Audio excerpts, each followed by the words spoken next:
Welcome back. You're watching News Tonight. On to a few national stories now. After violence and arson marred Eid celebrations in Srinagar, a mob stormed the house of Jammu and Kashmir Education Minister Pirzada Saeed today. The minister and a former state Congress chief, Pirzada Saeed, was at home with his family when the mob attacked by hurling stones. The police fired tear gas shells to disperse the mob and one protester was injured. Meanwhile, following the violence on Eid Day, the police have registered an FIR against Mirwais Umar Farooq, the chairman of the moderate faction of the Hurriyat Conference. In fact, Mirwais has been accused of instigating violence and arson, which started when a protest march from Idgah to Lal Chowk went out of control. Mobs of protesters later targeted government and police establishments. An indefinite curfew has been imposed in Srinagar and other parts of the valley, such as Anantnag, Bijbehara, Pulwama, Kakapora, Sopore and Baramulla. The question is that the Mirwais has to take responsibility for what he did yesterday. There was a religious congregation and he converted it into a protest. This is for the first time this has happened in Kashmir. And after that, instead of confining it there, he led a procession into the upper part of the city. And in his anti-India rhetoric, he has obviously instigated the youth into irresponsible actions like arson.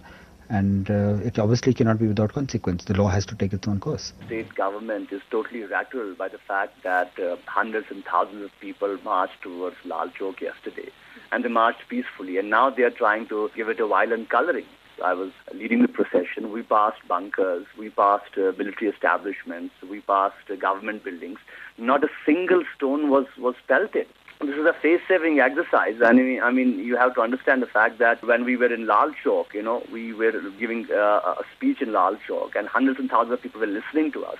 At that time, some people, tried to burn the buildings, and we condemned it there. They are deliberately trying to cover the issue. It was a spontaneous decision on the day of Eid. We want to give a message to the people of India and to the people of the world that we have a dispute to address. People want, the resolution of Kashmir issue. We don't want half-hearted steps. We want concrete measures. Meanwhile, as the Commonwealth Games nears, flood fears in Delhi have abated to some extent as the Yamuna has started to recede by the hour, but the river is still flowing above the danger mark. However, a new cause of worry now is the incessant rain that's lashing the capital. Heavy rains led to waterlogging and slowed traffic down in some areas. According to the Met Department, the downpour is likely to continue throughout the day. Now, the horror of TJ Joseph, the professor who was assaulted by radicals in Kerala, just does not seem to be ending.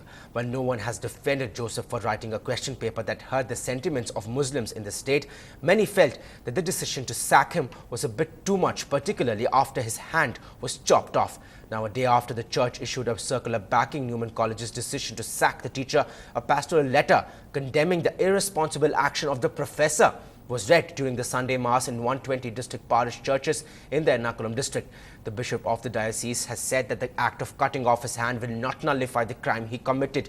Joseph, however, is defiant, says he has done nothing wrong and will not apologize to the church.